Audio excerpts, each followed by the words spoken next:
Let's go to LSU. So I'm understanding there's a bit of a flu bug. There's some issues there. There's some sickness on the team. They should be ready to go here in, what's it going to be, 10 or 12 days, something in that range. But it does hurt preparation. If you have guys that can't make it out onto the field, you're 2 weeks out.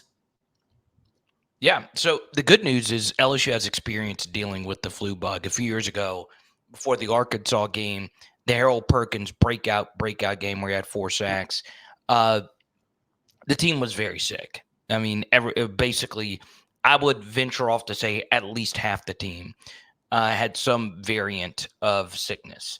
So they at least have experience with that. I do think they'll be ready to go. A lot of the guys that have been dealing with it are still practicing. So it's not like absolutely positively too serious. And most notably, it's the offensive line. This group is going to be very good. And the only question mark they have is the center position. What are they going to do? They lost Charles Turner, but they return all 4 of their other starters. So if DJ Chester, a 4-star out of Georgia, turns out to be a good center, LSU should have the best or one of the top 5 offensive lines in the country. I believe the point spread on this game was a full touchdown for much of the offseason. I checked last night. We did our USC show. It's dipped to, depending on your service, 5.5 to 6 points.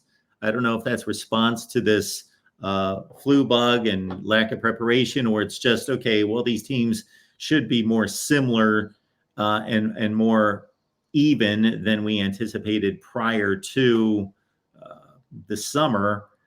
So your thoughts about the betting line coming back and because 6 to 7 points is fairly substantial in saying this is a better football team. Yeah, I think what's been very interesting, Mark, from a betting perspective is actually the total. So it opened at 66 and it's gone down some since then. And 66, as you know, is just ginormous. So that's a big number.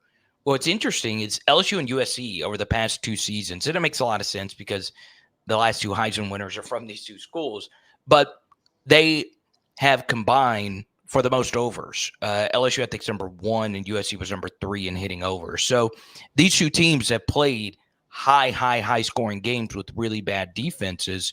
I actually think it'll be a little bit more in the middle. I think this game will be played in like a 31 to 27 kind of fashion either way. And that's partially because I do think you'll see some positive regression for both of these defenses, right? Both of these teams have too much talent to have defenses as bad as they've been the past couple of seasons. And you can make the strong case that compared to talent, the 2 worst defensive coordinators were on these 2 teams last year, and they're now gone. And both teams, Mark, completely revamped the entire coaching staff, and both teams feel unfreaking believably excited about their new hire. When I've talked to USC sources, they can't quit talking about D'Anton Lynn and the whole attitude shift and what they brought to USC. And then, of course, Blake Baker. Mark, this has been the story behind the scenes at LSU when I've spoken to players, coaches, and all of that. Blake Baker is the story. All right. This guy has brought a new energy. And him and Matt House, not only in terms of actually being a good defensive coordinator, are they opposite, they're also opposites in terms of personalities. There were quite a few LSU players that did not like Matt House, Mark. Blake Baker, if it comes to affability, is up there. He is loved by so many of the players that he's coached. And you see it. You see the energy in practice. You see guys buying into the system. And I have been completely honest about this, Mark, on all shows that I've been on and on my LSU channel as well. I'm very skeptical of the actual personnel. I'm a big Blake Baker guy. You're talking about Texas a minute ago. Texas has Bo Davis. Texas lost Bo Davis to LSU. He's a really good defensive line coach.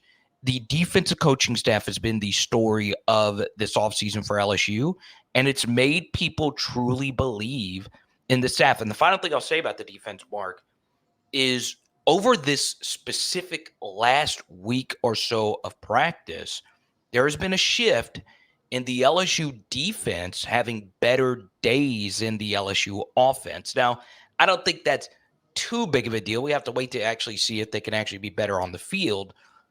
But That wasn't happening last offseason.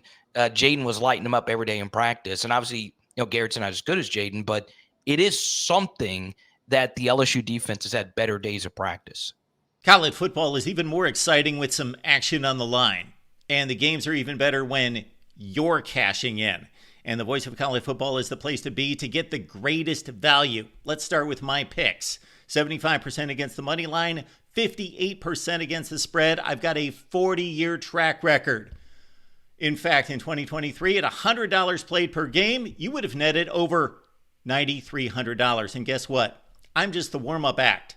Steve Merrill, our ace in the hole, show stopper from Wager Talk. 6 years with the Voice of College Football, over 30 years in the industry. Steve gives us analysis on all the big games, but you can't miss Steve's weekly under-the-radar pick, which went 21-5 against the spread the last 2 seasons. I repeat, 21-5 against the spread. You also get picks from some of our top analysts here at the Voice of College Football, including Steve Dace and Matt Zemek.